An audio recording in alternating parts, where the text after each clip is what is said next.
Has this ever happened to you before? You mix a song, you spend a lot of time on it, and then you listen to the before version before it was mixed, the rough, and it sounds better. Whether it was your song that you tried to mix for yourself, or it was someone else's song that you mixed for them, and they're like, yo, the rough was better. Either way, I get it. Both of those have happened to me.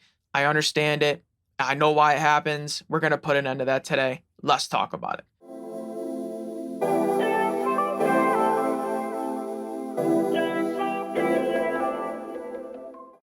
Yo, what's good, guys? Inswain with Inswain Audio. Welcome back here to the channel. If you're new, subscribe and stick around because I drop gems videos every single day. You don't want to miss out. Anyways, let's jump into this.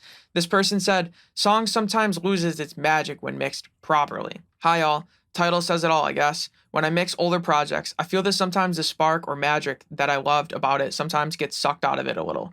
At the expense of sounding unpolished, though. I want the best of both worlds. Okay, so this has two answers. The main one starts with the word properly in the title, how he put it in quotes. And that is bringing me to my first point, which is when we think of a mix that's like technically proficient, like a lot of work was done, it followed all the rules that don't exist, but you know what I mean? But then it loses its magic. Is it really a good mix at that point? Isn't the job of the mix engineer to make the song the best it can be, right? That's like people that play instruments that overplay. They're technically proficient, but it's not music that anybody wants to hear. Yes, it's impressive, but is it good music? That technically proficient mix is impressive from a mix engineer standpoint, but if nobody wants to listen to it, if it loses that magic, is it really a good mix? I don't think so. The job of the mix engineer is to make the best of the song. If that means dirtying it up more or preserving the dirt or polishing it or anything in between, that is the job of the mix engineer to know and to execute, to bring out the most of the emotion. It's to service the song, not to show off your skills. So I would say the song isn't even mixed properly if it loses the magic, because the job of the mix engineer is to, at the very least, preserve that magic, if not enhance it and make it more magic, right? So I would say it wasn't actually mixed properly. That's the first problem. Just because it's technically proficient or impressive doesn't mean it was a good mix. So like if you have a basketball player that can do all of these handles and moves and, trick shots and everything, but they keep losing, it's like, are you actually a good basketball player as opposed to someone that just does the fundamentals and scores 50 points a game? Might not be pretty, but who's better, right?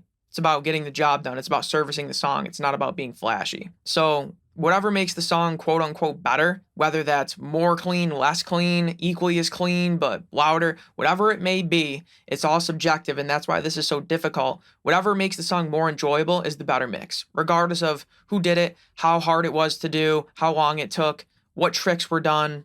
None of that matters.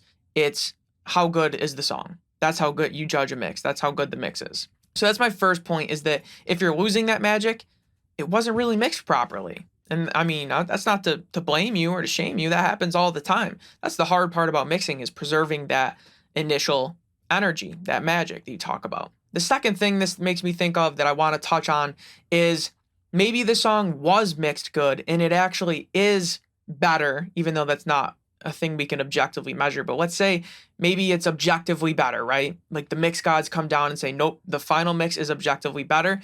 Maybe you are just having demoitis. Demoitis is when you record a song, you get the rough mix or the raw, whatever, and you listen to it, and you listen to it, and you listen to it in your car and your AirPods, and you listen to it 1,000 times, and you get used to it, and you fall in love with that version.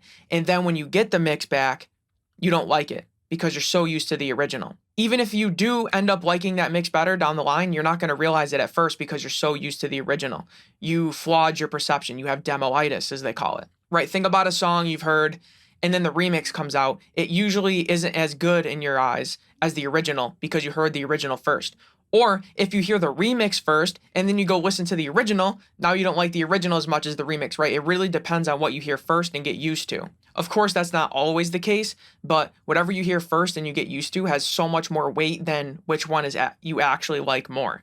So it's possible that you're getting demoitis by listening to your roughs too many times, and then the mix comes back. Even if you were to love that mix, you wouldn't know this. Put it this way, what if that mix was perfect in your eyes, but because you have demoitis, you think you don't like it? I've seen that happen many times. I've sent mixes back to people and they had demoitis.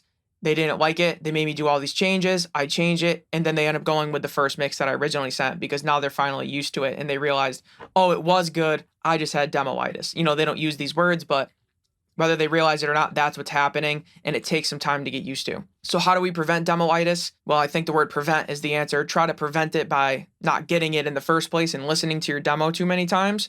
But I get it. I do it too. I have a demo right now that I haven't mixed yet. I've listened to it. I don't even know how many times. So if you do get it, other than prevention, the best way to deal with it once you have it is to give yourself time. Once you hear that final mix or the first version of the mix, what have you, give it time. Don't listen once and then make a final decision. Listen to it, assess, think about it. Listen to it later. Listen to it the next day. Listen to it the next day. Listen to it in a different environment. Listen to it when you're happy, when you're sad, when you're tired, when you're wired, when you're in the car, in your AirPods, while you're working out. Listen to it while you're about to fall, right? As many different frames of reference and perspective you can get, you'll kind of combat that demoitis and slowly overcome it. So think of it like a cold.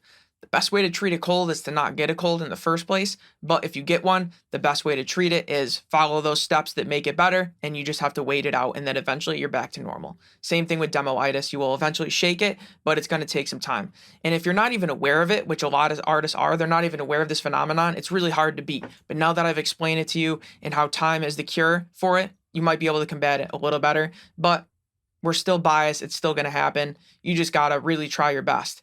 And it'll take time, but you'll eventually be able to look at things more objectively, so to speak, even with demoitis. So there you have it, guys. If the mix loses the energy, is it even good? No.